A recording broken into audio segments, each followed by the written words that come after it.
Hello guys, আমি বাবু সোনা স্যাট ভাই চ্যানেলে তোমাদের স্বাগত।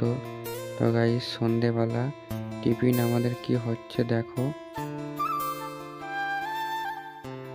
আমি চাউমিন করব। তো কিভাবে করব, কেমন করব আমি তো জানি না, তবুও চেষ্টা করছি যে চাউমিন কীভাবে করে। তো আমি ফার্স্টে গেলাম, বাজারে গেলাম। বাজার থেকে গিয়ে শসা, একটু টমেটো কিনে নিয়ে আসলাম। তারপরে আমি বাড়ি এসে ভাজতে শুরু করলাম টমেটো আর পেঁয়াজগুলো। আর দেখো তারপরে কি হয়, আমি আস্তে আস্তে ভাজছি। দেখো আমার ভাজাও কমপ্লিট হয়ে গিয়েছে। আর একটু বাদাম এনেছিলাম, খেয়ে দেখছিলাম কেমন লাগে। আমি গ্যাসটা ধরিয়ে গ্যাসের উপরে কড়াটা চাপিয়ে দিলাম। তো চাপিয়ে দেওয়ার পরে গ্যাসটা অন করলাম। তো আমি জল দিয়েছি দেখো, আর একটুখানি লবণ দিয়েছি যাতে চাউমিনটা একটু নোনতা হয়, ভালো লাগে। তো আমি চাউমিনও ঢেলে দিচ্ছি দেখো। সব কিছু দেখো কত সুন্দর লাগছে। আর গলে গেছে কিনা আমি চেক করছিলাম, তারপর দেখছি গলে গিয়েছে। তো লাভিয়ে ফেলেছি। তো লাভিয়ে ফেলার পরে কড়াটা চাপিয়ে দিলাম।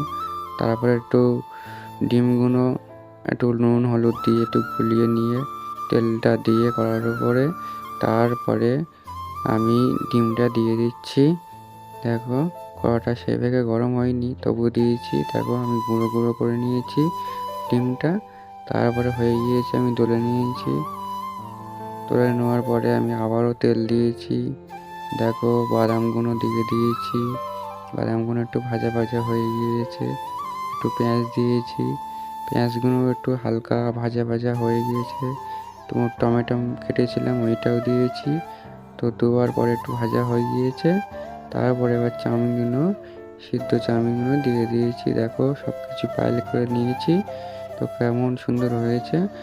আর একটু হলুদ দিয়েছি দেখো কালারটা আসার জন্য। তারপরে ডিমগুলো কুচি করে রেখেছিলাম সেইগুলোই দিয়ে দিয়েছি। আর এরপরে মিক্স করে দেখবো। আর সবার আগে একটু খেয়ে দেখছিলাম লবণ হয়েছে কিনা, একটু কম হয়েছিল।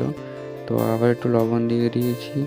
দেওয়ার পরে দেখো আমার চাউমিনটা হয়ে গিয়েছে, আমি লাভিয়ে ফেলেছি। তো এরপরে যাব, দেখো কত সুন্দর লাগে চাউমিনটা। এরপরে যাব শসা আর টমেটো কুচিয়ে নেবো। তার আগে একটু ধুয়ে নিচ্ছি, ধুলোবালি থাকে। তো টমেটোগুলো আর শসাগুলো কুচিয়ে নিচ্ছি। কুচিয়ে নেওয়ার পরে আমি চাউমিনও দিয়ে পাইল করে দেবো। তো দেওয়ার পরে দেখবে কত সুন্দর লাগে। এই যে দেখো আমার চাউমিনটা, দেখো কুচি করা হয়ে গেছে, আমি দিয়ে দিয়েছি। তো দেখো কত সুন্দর লাগছে সব কিছু দেওয়ার পরে। তারপরে নিয়েছিলাম একটা সস, নিয়েছিলাম টমেটো সস। তা সেই সসটাও দিয়ে দিয়েছি। দেখো কত সুন্দর লাগছে। আশা করি খুবই ভালো হয়েছে। আর খেতেও কেমন হবে জানি না, তবুও আমি তোমাদের কাছে কমেন্টের আশায় রয়েছি যে ঠিক হয়েছে কিনা, ভালো হয়েছে কিনা কমেন্টে জানাও।